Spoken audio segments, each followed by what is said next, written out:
수 있기를 바라겠습니다. 자, 하나님 말씀 함께 나눌게요. 오늘 우리에게 주시는 말씀은 구약성경 느헤미야서입니다. 느헤미야서 2장 5절에서 8절까지의 말씀.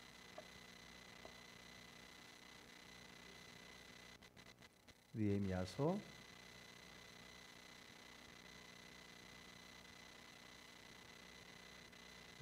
2장 5절에서 8절까지 말씀 함께 읽겠습니다. 왕에게 아뢰되 왕일 만일 좋게 여기시고 종이 왕의 목전에서 은혜를 얻었사오면 나를 유다 땅 나의 조상들의 묘실이 있는 성읍에 보내어 그 성을 건축하게 하옵소서 하였는데 그때 왕후도 왕 곁에 앉아 있었더라. 왕이 내게 이르시되 내가 몇 날이 다녀올 길이며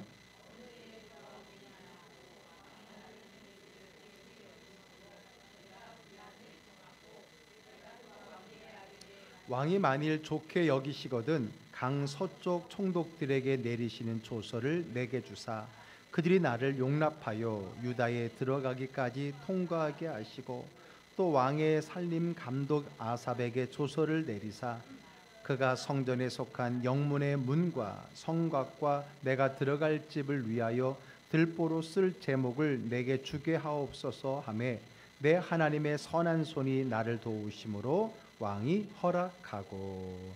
아멘. 할렐루야. 아멘. 올해 두 번째 달 우리 2월의 설교의 주제를 하나님을 그리다라고 잡아보았습니다. 그리다라는 말에는 두 가지 의미가 있죠. 그림을 그리다, 그릴 때의 그리다도 되고요. 또 누군가를 그리워하다라고 할 때도 그리다라고 표현을 할 수 있을 겁니다.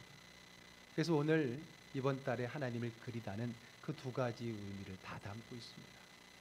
사랑하는 하나님을 그리워하며 하나님을 그려보는 겁니다. 이번 한 달 동안에 우리가 믿는 하나님을 한번 우리가 그려보자는 거죠. 자, 그럼 하나님은 어떻게 그릴까요? 여러분, 하나님은 형상이 있는가요? 있으신가요? 없지요. 하나님 형상이 없습니다. 아니, 성경에 보니까 우리 인간에게 하나님 형상을 따라 지었다며요. 물론 그때 그 형상은 외형이 아닙니다. 외형이 아니라 하나님에게 있는 그 영적 존재의 형상을 우리에게 주었다. 그 영적인 표현인 거거든요. 우리 영이 우리 주님을 닮은 거죠. 그러니까 하나님은 외형이 있으신 분이 아닙니다.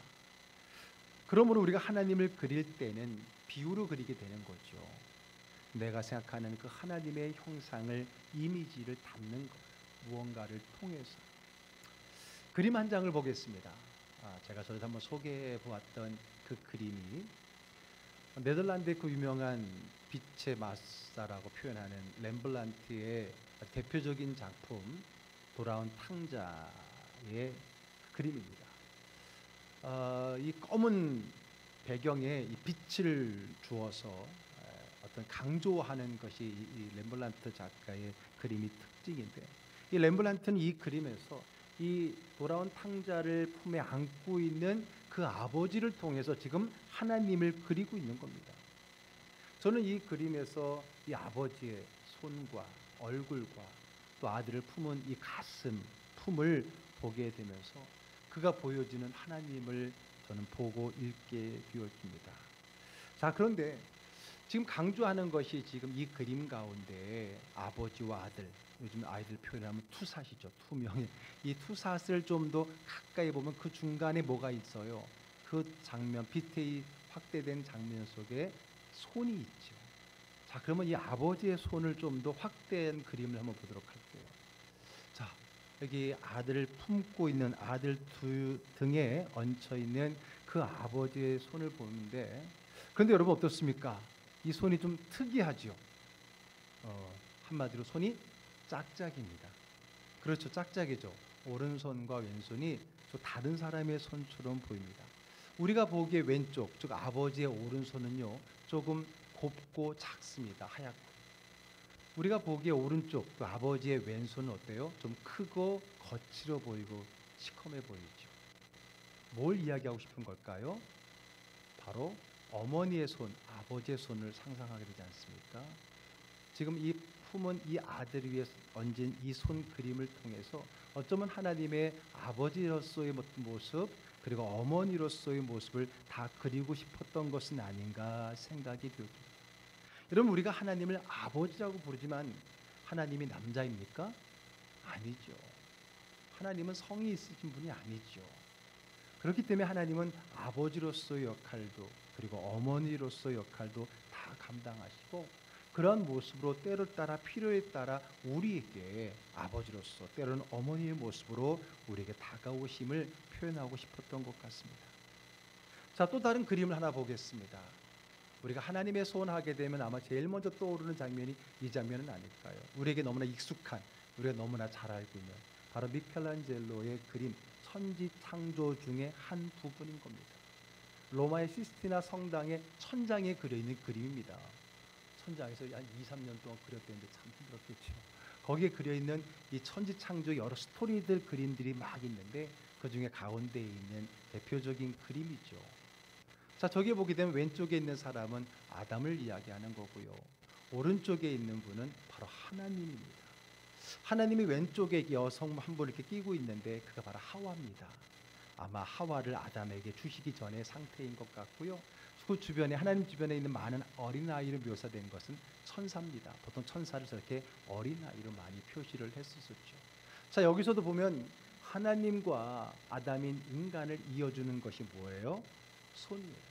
그래서 이 손만은 여러분이 많이 보아왔을 것입니다. 제가 몇 달 전에 우리 교회 현수막도 이 손을 제가 갖다 붙여놓고 이미지화 시켰었는데, 그렇습니다.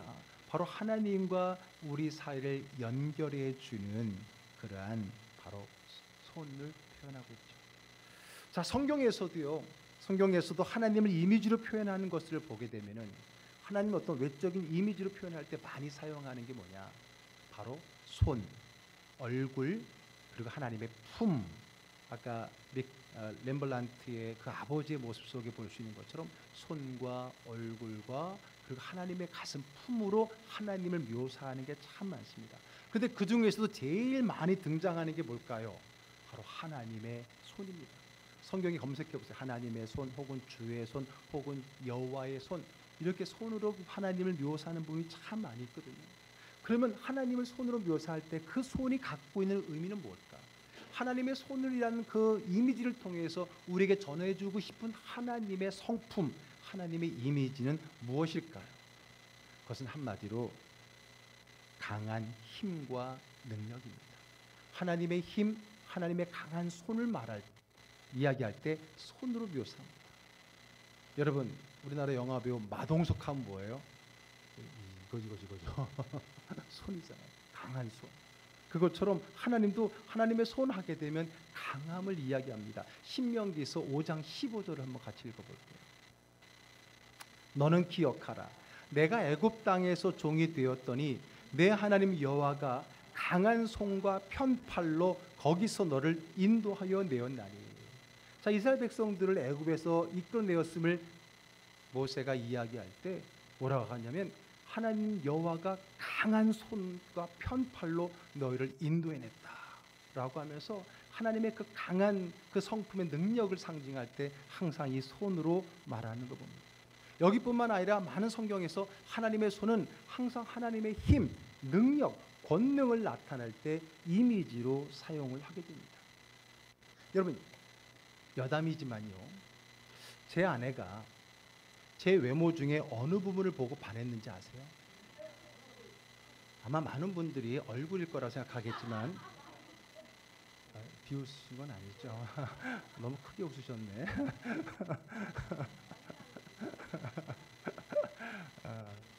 제 아내가 얘기하더라고요. 저의 손을 보고 반했다고 하더라고요. 그것도 일하는 손. 제가 교회 사무실에서 뭔가 열심히 일하고 있었는데 그 손을 보고 반했다 그래야 되나요? 믿음이 갔다 그래야 되나요? 그렇다고 전해 들었어요, 제가 아내한테. 자, 하나님의 손도요, 바로 힘과 능력을 상징합니다. 그래서 우리의 연약함을 도우실 때 항상 성경은요, 하나님의 손을 이미지화해서 우리에게 언급을 해주고 있어요. 자, 사무엘 상도 볼게요. 7장 13절 말씀 읽어볼까요? 이에 블레셋 사람들이 굴복하여 다시는 이스라엘 지역 안에 들어오지 못하였으며 여호와의 손이 사무엘이 사는 날 동안에 블레셋 사람을 막으심에. 예, 사무엘 시대 때에 그 늘 이스라엘 민족을 괴롭히던 이 블레셋이 함부로 쳐들어오지 못했던 이유가 뭐냐? 바로 사무엘 시대 때 하나님이 막아주셨다는 거예요. 근데 그 이야기를 뭐에 비유하고 있어요? 여호와의 손이 그 강한 블레셋 사람들을 막아주심으로 말미암아 사무엘이 사는 날 동안에 태평하게 살 수 있었다. 안전하게 평화롭게 살 수 있었다라고 이야기합니다. 이렇듯 하나님의 손은 뭔가 연약한 우리를 돕는 하나님의 강한 이미지화 되어진 거예요. 여러분, 우리가 한때 많이 좋아했던 야베스의 기도문 아시잖아요. 거기다 보면 주의 손으로 나를 도우사. 그래서 하나님의 손이 강한 손은 결국은 연약한 우리를 도우시는 도움의 손으로도 연결이 되는 거예요. 하나님의 그 강하신 손, 권능의 손은 연약한 우리를 돕고 지켜주는 하나님의 도움의 손으로 묘사가 되는 겁니다. 그래서 우리가 오늘 첫 번째 주에 우리가 그리운 하나님의 모습은 바로 여호와의 도우심의 손이라고 하는 겁니다. 자, 오늘 본문으로 가볼게요. 오늘 본문은요, 유대 민족이 바벨론에 의해서 멸망하고 포로로 갔잖아요. 포로로 갔다가 예레미야의 예언처럼 7천년이 지나면서 다시 귀환하게 됩니다. 다시 고향으로 돌아오게 되어지는데 어떤 일이 있었냐면은 이스라엘 민족, 정확히 말하면 남유다를 정복했던 바벨론이 또 새로운 그 메소포타미아 문명지의 새로운 강자인 페르시아, 성경에는 바사라고 말하죠. 페르시아에 의해서 점령이 당하면서 이제 페르시아 제국으로 바뀝니다. 바벨론 제국이었다가. 그런데 이 페르시아가 바벨론을 정복하고 그 제국의 주인이 되면서 한 가지 좋은 정책을 폈어요. 뭐냐면 바벨론 시대 때에 이렇게 강제 이주되고 포로로 왔던 사람들은 자기들이 원하면 자기들이 살던 고향으로 돌아가도 된다라고 하는 칙령을 냅니다. 그 황제가 성경은 고레스라고 말하고 우리가 아는 키루스 황제를 말하는 겁니다. 그래서 그것 때문에 이제 물론 나라를 회복해 준 건 아니고 너희들이 땅에 가서 살 수 있다라고 하는 거죠. 그래서 이제 예레미야 예언대로 그런 일이 일어나면서 바벨론에 포로로 가게 된 강제 이주로 살고 있었던 이스라엘 민족들 가운데 이제 고향 땅으로 돌아오는 일이 일어나게 됩니다. 3번에 걸쳐서 3차에 걸쳐서 그들이 돌아오게 되는데 그때 첫 번째는 누가 리더로 왔냐면 다윗 왕갓 사람 왕족 가운데 스룹바벨이라는 사람이 리더가 돼서 1차적으로 사람이 돌아옵니다. 그들이 와서 무엇을 하냐? 제일 먼저 했던 것이 뭡니까?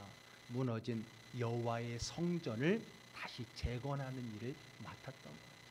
그리고 2차로 또 오게 되는데 2차 때는요, 에스라, 느헤미야서 바로 앞에 있는 에스라, 학자 겸 제사장이었던 에스라가 리더가 돼서 그들이 돌아와서 이제 성전을 재건했지만 그들의 믿음을 다시 한번 회복시키기 위해서 그곳에서 그들에게 말씀의 기초를 세우고 신앙 부흥을 일으켰던 겁니다. 그런데 불구하고 여전히 조그맣게 성전은 재건을 해놨지만은 여전히 그 예루살렘 성도시는 여전히 폐허로 남아 있었거든요. 성벽도 다 무너졌고 초라하게 있었습니다. 바로 그때 아직 남은 자들 중에 페르시아의 남은 자 중에 페르시아 왕의 신하로 있었던 이 느헤미야, 왕의 많은 신임을 받았던 이 느헤미야가 이제 3번째 귀환의 리더가 되어서 돌아와서 이제 예루살렘에 무너진 이 성을 재건하고 성벽을 다시 세우는 일을 하게 되는데 바로 오늘 그 느헤미야가 3차로 귀환하기 이전에 왕으로부터 그 일을 허락받는 장면이 오늘 본문의 내용이거든요. 어느 날 근심 뜬 얼굴로 있으니까 왕이 물어본 거예요. 느헤미야에게 뭔가 근심이 있느냐, 무슨 일이 있느냐라고 물어보죠. 그때 느헤미야가 이렇게 대답을 합니다. 자, 오늘 앞부분 내용이었지만 3절에 자막에 뜨는 만큼만 읽어볼게요. 내 조상들의 묘실이 있는 성읍이 이제까지 황폐하고 성문이 불탔사오니 내가 어찌 얼굴에 수심이 없사오리까 하니. 예, 그는 늘 자신의 고향, 자기 조상의 고향, 자기의 믿음의 중심이 예루살렘 성전이 있는 그곳에 대한 믿음을 갖고 살았거든요.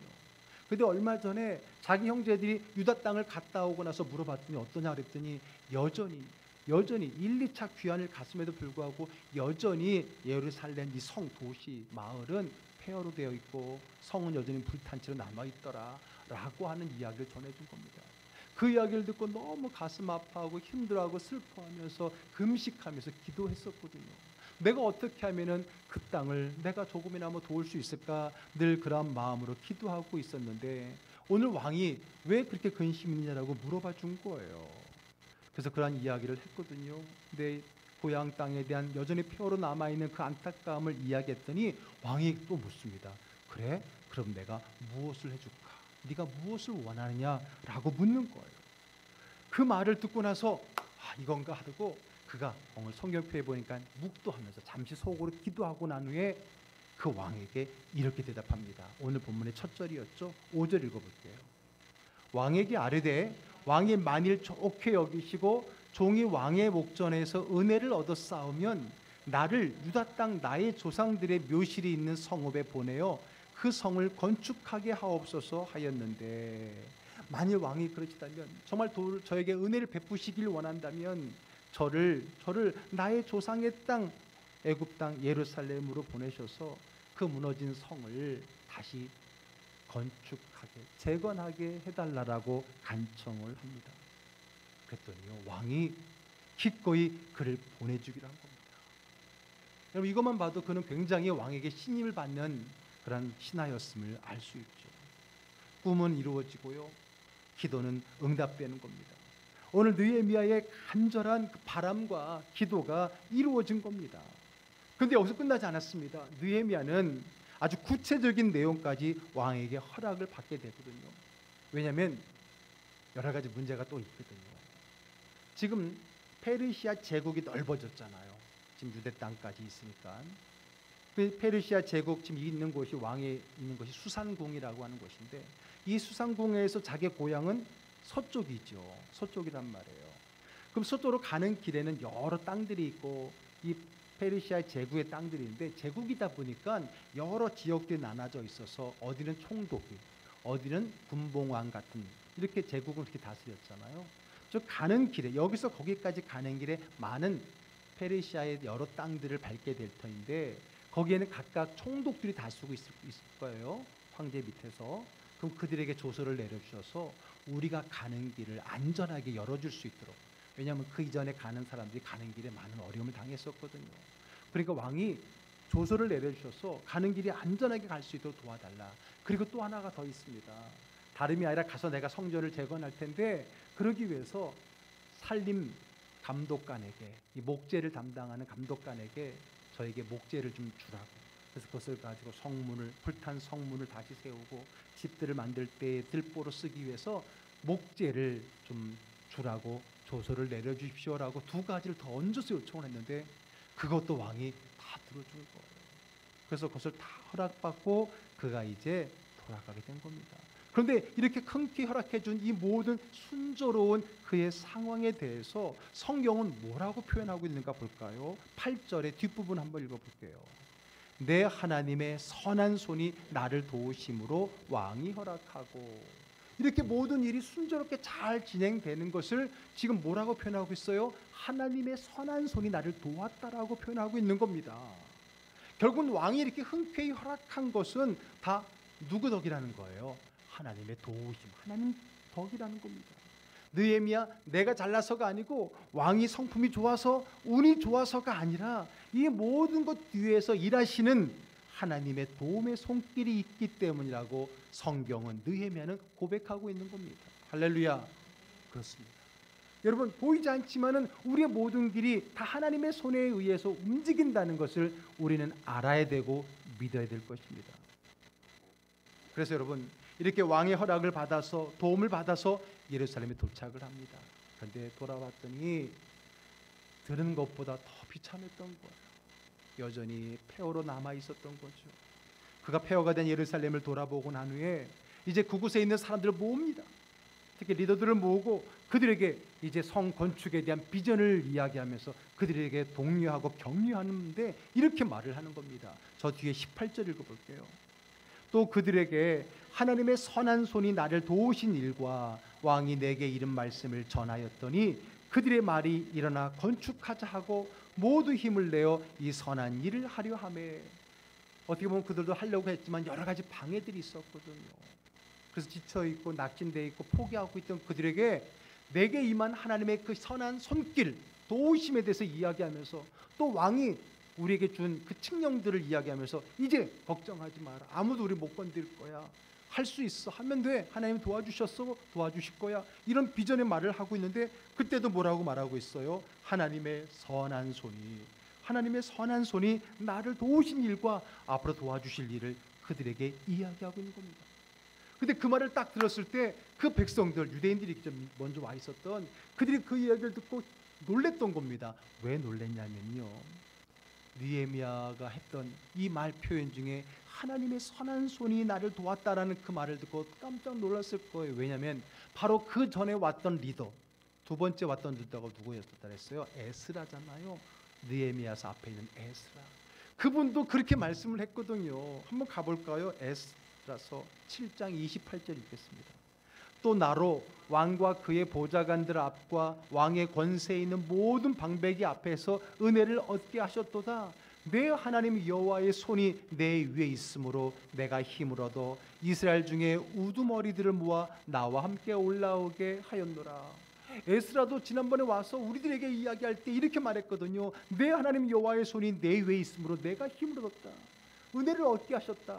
그 모든 은혜와 이 모든 일의 순조로움은 결국은 하나님의 도우심이었음을 바로 하나님의 손이라는 그 이미지로서 그들에게 이야기를 했거든요. 근데 이번에 왔던 느헤미야도 하나님의 선한 손이 우리를 도왔다라고 말하는 거고 그들이 깜짝 놀라고 그 말에 대한 동의를 할 수 있었던 거죠. 또 볼게요. 에스라의 말 8장 31절. 첫째 달 12일에 우리가 아하와 8장 31절 넘겨주세요. 읽겠습니다. 첫째 달 12일에 우리가 아하와 강을 떠나 예루살렘으로 갈새 우리 하나님의 손이 우리를 도우사 대적과 길에 매복한 자의 손에서 건지신지라. 아멘. 자, 오는 길 아까 얘기했죠. 왜 느헤미야가 가는 길도 총독들에게 조서를 내려서 길을 좀 잘 내어주게라고 하냐면 지난번에 에스라가 올 때 여러 가지 위험이 많았거든요.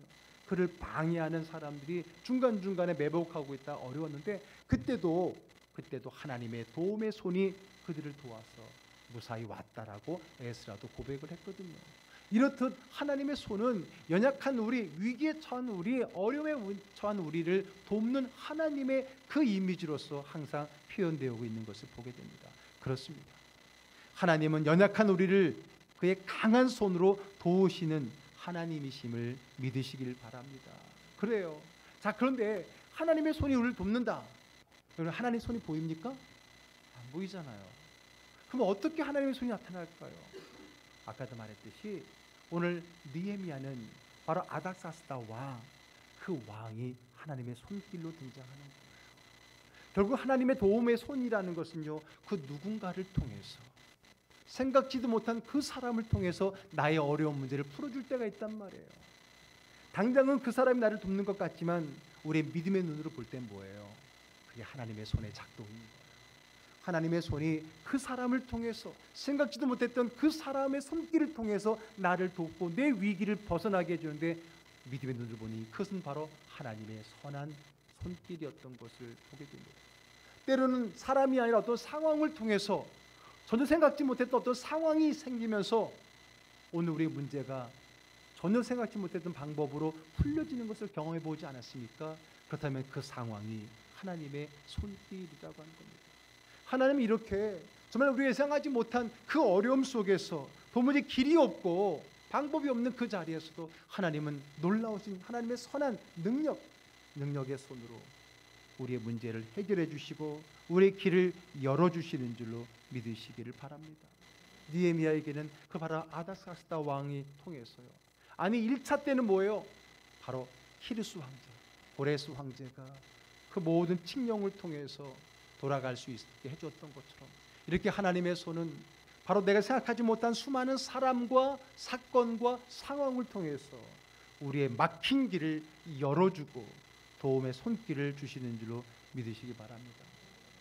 그래서 여러분, 우리가 누군가가 도울 때도 손을 쓴다 그런 얘기를 하잖아요. 그렇죠? 야, 걱정하지 마. 내가 다 손 써놨어. 그때 손이란 말을 쓰잖아요. 그렇죠? 그러고 보면은 이 손이란 단어는 오늘 사는 우리나 2000년 전에 2000년 전에 뭡니까? 수천 년 전에 살았던 이스라엘 땅에 있는 사람들이나 다 같은 이미지화인 것 같아요. 그래서 오늘 우리가 그려볼 하나님의 그림은 하나님의 손입니다. 바로 우리를 도우시는, 우리의 그 길에 해결될 수 있도록 손 써주시는 그 하나님의 마음이라는 겁니다. 여러분, 혹 막히고 도무지 길이 없는 이 상황에 직면해 있지 않습니까? 혹 힘들고 어려워 쓰러져 넘어져서 울고 있지는 않습니까? 그러나 두려워하지 마세요. 걱정하지 마세요.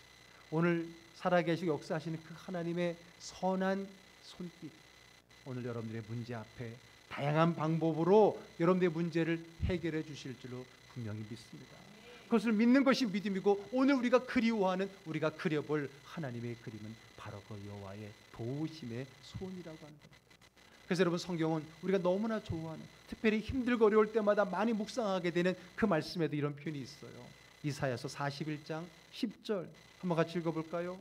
두려워하지 말라, 내가 너와 함께함이라. 놀라지 말라, 나는 내 하나님이 됨이라.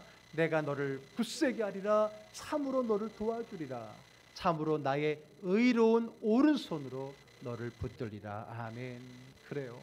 우리가 힘겨울 때마다 많이 묵상하는 이 말씀 구절에도 하나님이 우리를 돕는다고 할 때 뭐라고 표현하고 있어요? 나의 의로운 오른손으로, 하나님의 손으로 우리를 붙들어 준다라고 하는 겁니다. 사랑하는 즐거운교회 가족 여러분, 그렇습니다. 하나님의 보이지 않지만 그 하나님의 권능의 손이, 선한 손이 힘들고 지치고 낙심하고 어려움에 처한 여러분들을 항상 붙드심을 믿으시기를 바랍니다. 그게 하나님의 능하신 손인 거예요. 어느 목사님의 간증을 들었어요. 그분이 운전을 하다가 큰 사고를 당해갖고 차가 막 구르는데 이제 죽었구나 이런 마음이 딱 드는데, 순간 환상인지 꿈인지 모르지만 어떤 큰 손이 자기를 꽉 붙들어주는 것을 보았다는 거예요. 물론 믿은 눈을 보니 그건 하나님의 손이었겠죠. 그리고 딱 차가 몇 번 굴러서 딱 했는데, 그리고 딱 나와보니까 차는 완전히 찌르도 폐가 되었는데 자기는 말 그대로 머리 털끝 하나 다치지 않고 나왔던 것을 보면서 그때 고백하는 거예요. 그때 하나님, 나는 보았다. 하나님의 손이 나를 그 위기 가운데, 아니 그 교통사고 가운데 나를 꼭 붙들어주고 보호해줬던 것을 나는 경험했습니다라고 하나님의 손이라는 간증을 하고 있는 걸 보았습니다. 여러분, 제가 여러분들에게 안수를 할 때, 이게 처음 밝히는 거지만, 여러분들을 안수할 때 머리에만 손을 얹지 않고 가끔 어깨에도 손을 얹는 것은 제 나름대로 의미가 있기 때문에 그래요. 그것은 하나님이 우리의 어깨에 올려주는 위로와 격려의 손으로 느껴지기를 바라는 마음으로 그렇습니다. 여러분, 힘들고 어려울 때 누군가가 내 어깨에 손을 딱 얹고 힘내. 그때 머리 손을 얹지 않잖아요. 그죠? 그때는 우리의 어깨를 혹은 등을 토닥거려 주잖아요. 글쎄, 그런 마음을 제가 갖고서 해서 그런지 몰라도 머리에만 손을 얹는 게 아니라 한 손은 어깨 혹은 등에다 이렇게 올릴 때가 있어요. 처음 영업 비밀을 밝히는 거지만은 그러면서 혹시 여러분들이 이 하나님의 그 의로운 오른손, 하나님의 그 권능의 손, 힘들고 지칠 때 나를 위로하고 힘을 줄 그 하나님의 손길을 느끼지 않을까? 아니, 그런 마음으로 할 때가 많았던 것을 고백합니다. 그렇습니다. 여러분, 우리 하나님은 권능의 손, 강한 손, 선한 손, 의로운 오른손으로 늘 힘겨워하고 지쳐있고 넘어져 있는 우리를 위로하시고 격려하시고 우리를 일으켜 세우시는 하나님의 손인 줄로 믿으시기 바랍니다. 여러분, 많은 찬양 가사 가운데도 주의 손이 하면 항상 나를 이끄시고 도우시고 세워주시는 그런 찬양의 가사들, 다 성경적인 기반으로 만든 찬양들이잖아요. 힘들고 어렵습니까? 지치고 힘듭니까? 여러분들을 위로하고 새 힘을 주고 여러분들을 일으켜줄 그 하나님의 손을 꼭 붙드시길 바랍니다. 그 하나님의 의로운 오른손을 꼭 붙드시고 놓치지 마시기 바랍니다. 그 하나님의 손을 붙들고 여러분들의 믿음의 삶을 이기며 승리하며 살아가는 삶이 되기를 주의 이름으로 축복합니다. 이번 주간은 명절이 있습니다. 참 참 명절이 어렸을 때는 기다려지는 날인데 나이가 들면서 안 왔으면 하는 날로 바뀌잖아요. 여러 가지 오고 가는 길도 있고 그렇겠지만은 여러분이 명절에도 정말 하나님의 도우심의 손길이 여러분들과 함께해서 가고 오는 길 끝까지 안전할 수 있기를 바라고요. 그것만이 아니라 여러분의 마음도 지치고 혹은 상한 그런 마음들도 하나님의 그 의로운 손으로 붙들어주고 또 위기 가운데 그 문제를 탈출할 하나님의 그 세밀한 여러 가지의 사람과 상황과 사건을 통해서 오시는 그 하나님의 그 사랑의 손길을 경험할 수 있기를 주의를 축복합니다. 오늘 우리가 함께 그려볼 하나님의 이미지 첫 번째, 하나님의 손, 도우심의 손, 그 도우심의 손이 여러분과 늘 함께 할 수 있기를 주의 이름으로 축복합니다.